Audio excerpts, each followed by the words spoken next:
Today we're going to talk about the war on drugs before the war on drugs. Beginning in the late 16th century and rapidly expanding throughout the 18th century was the world's first true superpower, Britain. Great Britain. This was the charter of the land, and guardian angels sang this strain.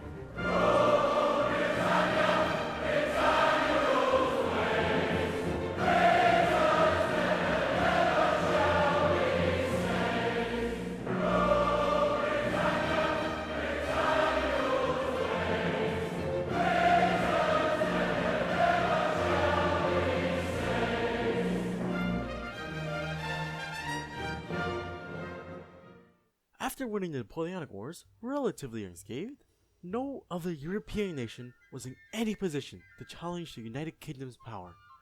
Britain's already powerful navy had shredded the formidable fleets of France and Spain at the Battle of Trafalgar, showing the world that no one could stand in the way of the Royal Navy.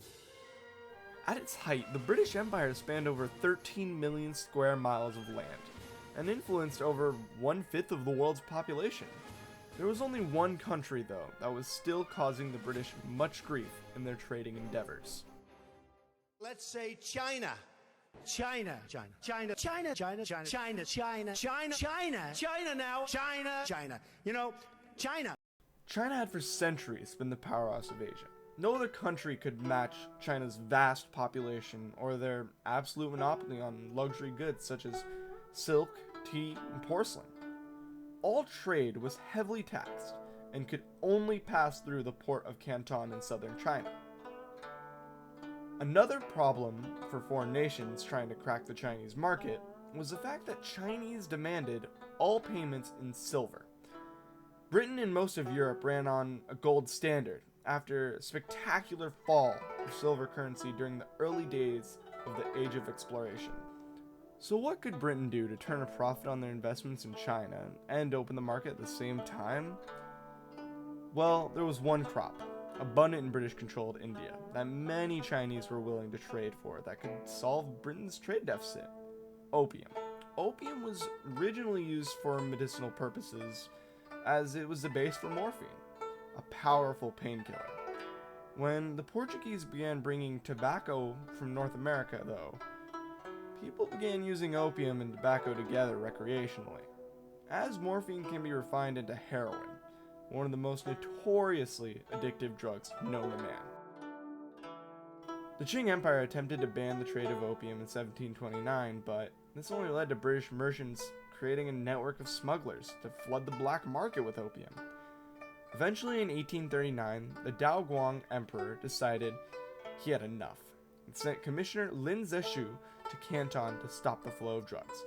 Lin Zexu confiscated 1,000 tons of opium and promptly destroyed it, declaring the death sentence for anyone caught trafficking the drug. The British were outraged and demanded compensation for confiscated goods.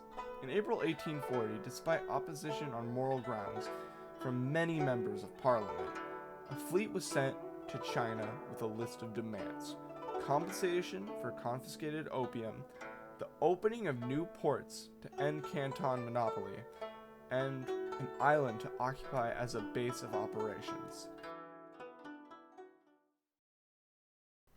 On July 6, British forces annihilated Chinese forces on the Shaoshan Islands in less than 10 minutes after local officials refused to stand down. In the following months, the British continued to blockade and occupy ports all along the Chinese coastline. Despite the fact the Chinese were fighting British with nothing but bows, spears, and the occasional matchlock arquebus, Chinese officials refused to tell the emperor what was going on. Fabricated reports of heroic victories were being sent to Nanjing, when in reality, the Chinese military were not really even fighting, but instead surrendering time and time, or being massacred outright by Britain's vast military superiority.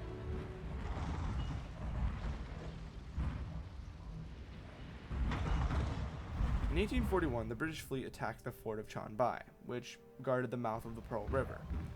In less than an hour, 500 Chinese sailors were killed, with only 38 wounded among the British. The world's first steam-powered warship, the Nemesis, also fought her first battle at Chanbai. Nemesis earned the name of the Devil Ship among the Chinese as her experimental rocket batteries were known to destroy the unarmored Chinese war drones in a single shot. In late spring of 1841, Canton officials paid the British fleet £6 million to retreat. The British accepted and sailed north. In 1842, the British captured Shanghai and fought the last major battle of the war at Shejiang, where they destroyed most of the city and killed nearly all of the defenders. The road to Nanjing was now open, and the Chinese government finally admitted their dire situation and sued for peace. On August 29, 1842, the Treaty of Nanking was signed.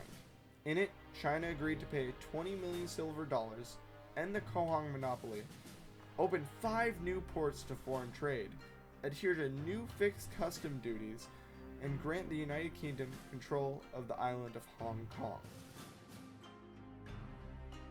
Things were not over for China though, as the British were not happy with the new reforms and launched a second Opium War in 1850 with the help of France.